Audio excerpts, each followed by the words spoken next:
بسم اللہ الرحمن الرحیم الحمدللہ رب العالمین والصلاة والسلام علی سید الانبیاء والمرسلین وعلی آلہ واصحابہ اجمعین اما بعد فاعوذ باللہ من الشیطان الرجیم بسم اللہ الرحمن الرحیم وقضى ربک الا تعبدوا الا ایاہ وبالوالدین احسانا آمنت باللہ صدق اللہ مولانا العظیم وصدق رسولہ النبی الکریم الامین۔ اللہ رب العزت نے قرآن مجید برہان رشید کے اندر ارشاد فرمایا وَقَضَىٰ رَبُّكَ أَلَّا تَعْبُدُوا إِلَّا إِيَّاهُ، تمہارے رب کا یہ فیصلہ ہے اس کے علاوہ کسی کی عبادت نہ کرو، وَبِالْوَالِدَيْنِ إِحْسَانًا، اور والدین کے ساتھ حسن سلوک کرو۔ اللہ رب العزت نے والدین کے ساتھ حسن سلوک کا قرآن پاک کے اندر بار بار حکم ارشاد فرمایا، لیکن یہاں پہ آگے جو اللہ رب العزت فرما رہا ہے یہ اسلامی معاشرہ کے احکام میں یہ بات شامل ہے۔ جو بوڑھے والدین ہیں خصوصی طور پہ اللہ پاک نے ان کا اس کے اندر ذکر فرمایا کہ کس انداز میں ان کے ساتھ تم نے حسن سلوک کرنا ہے اور کس انداز میں ان کی خدمت کرنی ہے۔ فرمایا اما یبلغن عندک الکبر احدہما او کلاہما،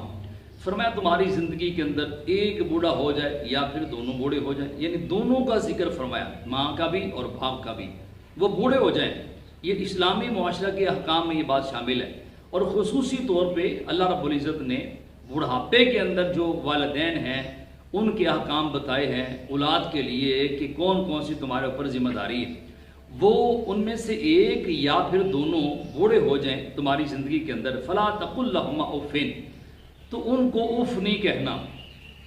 کوئی ایسی بات نہیں کرنی جن کی وجہ سے ان کو تکلیف ہو، اگر ہو جائے تو ان کی بارگاہ میں معافی مانگ لینی چاہیے۔ کوئی ایسا کام نہیں کرنا جس کی وجہ سے وہ ناراضگی کا سبب بنے یا ان کو تکلیف ہو، ایسی بات بھی نہیں کرنی، ایسا کام بھی نہیں کرنا۔ علماء نے ایک معنی یہ بھی لکھا ہے، اگر تمہاری امی جان یا والد گرامی کو کوئی زخم لگا ہو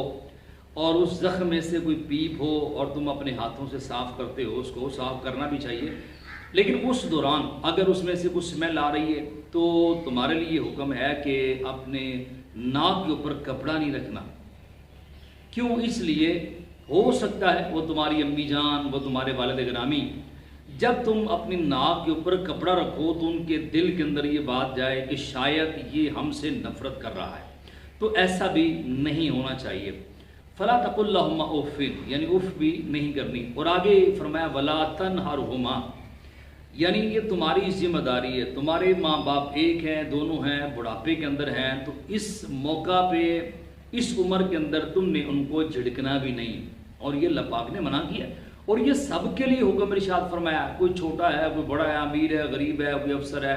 کوئی جناب، کوئی اس کا آقا ہے یا اس کا غلام ہے، کوئی نوکر ہے، کوئی بڑا ہے یا چھوٹا ہے، سب کے لیے فرمایا ولا تنہرہما، اور ان کو جھڑکنا بھی نہیں ہے۔ اور آگے فرمایا وقل لہما قولا کریما، جب بھی ان کے ساتھ بات کرنی ہے نہایت ہی احسن طریقے سے بات کرنی ہے، تمہاری گفتگو کے اندر شائستگی ہونی چاہیے، تمہارا لہجہ بڑا نرم ہونا چاہیے، بات اگر آپ سمجھانا چاہتے ہیں تو بڑی اچھے طریقے سے سمجھانا چاہیے۔ تو فرمایا کہ وَقُلْ لَهُمَا قَوْلًا كَرِيمًا، کریمہ فرمایا ایسی بات ہو دھیمے لہجے کے اندر ہو، اس کے اندر شائستگی ہو، اور اس کے اندر کوئی ایسی بات نہ ہو جسے ماں باپ کو تکلیف ہو۔ اس کے بعد فرمایا وَخْفِضْ لَهُمَا جَنَاحَ الذُّلِّ مِنَ الرَّحْمَةِ، اپنے عاجزی کے بازو ان کے سامنے پھیلا دو، ان کی بارگاہ میں عاجزی اور ان کی ساری کرو۔ مثال کے طور پہ تم باہر نکلتے ہو گھر سے، تمہارے آگے بھی گاڑیاں، تمہارے پیچھے بھی گاڑیاں، سیکورٹی گارڈ ہوتے ہیں، سب کچھ ہوتے ہیں، پروٹوکول سب کچھ یہ اللہ پاک کا دیا ہوا، تو سب کچھ یہ ہونا چاہیے۔ لیکن جب ماں باپ کی بارگاہ میں آ جاؤ تو پھر بڑا بن کے نہیں آنا،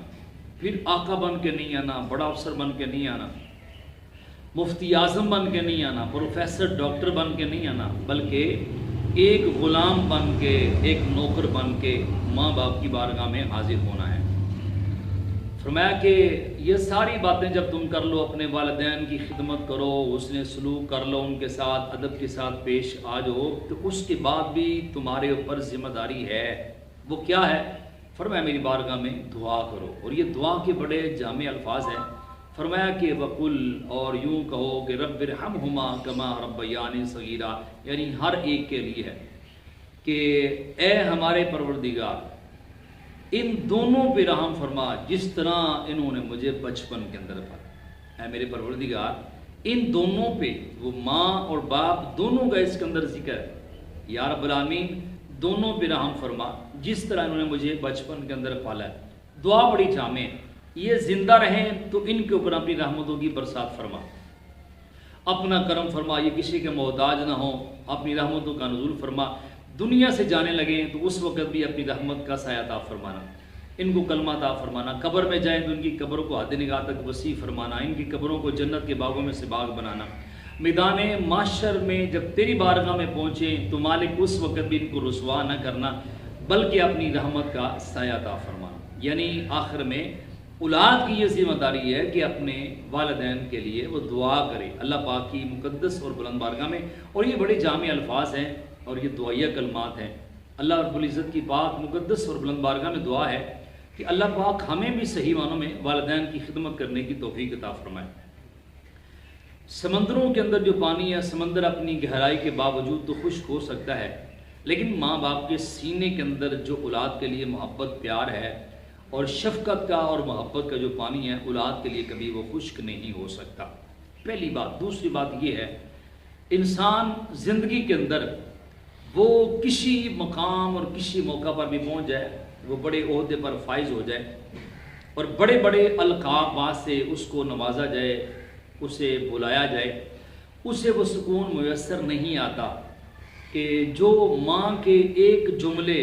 او میرا ببلو، او میرا بٹھو، اس طرح کے الفاظ ماں باپ کی زبان سے جو نکلتے ہیں وہ اس سے زیادہ بہتر لگتے ہیں۔ اور انسان اپنی زندگی کے اندر کسی مقام پر بھی اگر وہ پہنچ جاتا ہے تو اسے وہ بلندی نصیب نہیں ہوتی بڑی کرسی پر بیٹھ کے، کہ جو بلندی اسے ماں باپ کے قدموں میں بیٹھ کر ملتی ہے۔ اور یہ بھی ایک بات ذہن نشین رکھیں، انسان کسی بھی عمر کے حصے کے اندر پہنچ جائے، وہ 70-80 سال کا بھی ہو جائے نا، اسے ماں باپ سے اسی طرح محبت اور شفقت کی امید ہوتی ہے جو ایک چھوٹے سے بچے کو اپنے ماں باپ سے ہوتی ہے۔ مجھے یاد پڑتا ہے کہ میں لاہور کے اندر پڑھاتا تھا، تو ایک ادارے کے اندر، تو اس میں اور آخر میں یہ کہنا چاہتا ہوں کہ والدین کسی عمر کے حصے کے اندر پہنچ جائے ان کی خدمت کرنی چاہیے۔ انسان کسی عمر کے حصے کے اندر پہنچ جائے، اسے ماں باپ سے اسی طرح محبت اور تڑپ اور شفقت کی امید ہوتی ہے جس طرح ایک چھوٹے سے بچے کو اپنے والدین سے ہوتی ہے۔ تو اللہ رب العزت ہمیں بھی صحیح معنوں میں والدین کی خدمت کرنے کی توفیق عطا فرمائے، اور ہم یہ بھی اللہ پاک کی مقدس بلند بارگاہ میں دعا کرتے ہیں کہ اللہ پاک ہمیں توفیق عطا فرمائے کہ ہم صحیح معنوں میں اچھی تربیت کریں اپنے بچوں کی، تاکہ وہ صحیح معنوں میں والدین کی وہ خدمت کریں۔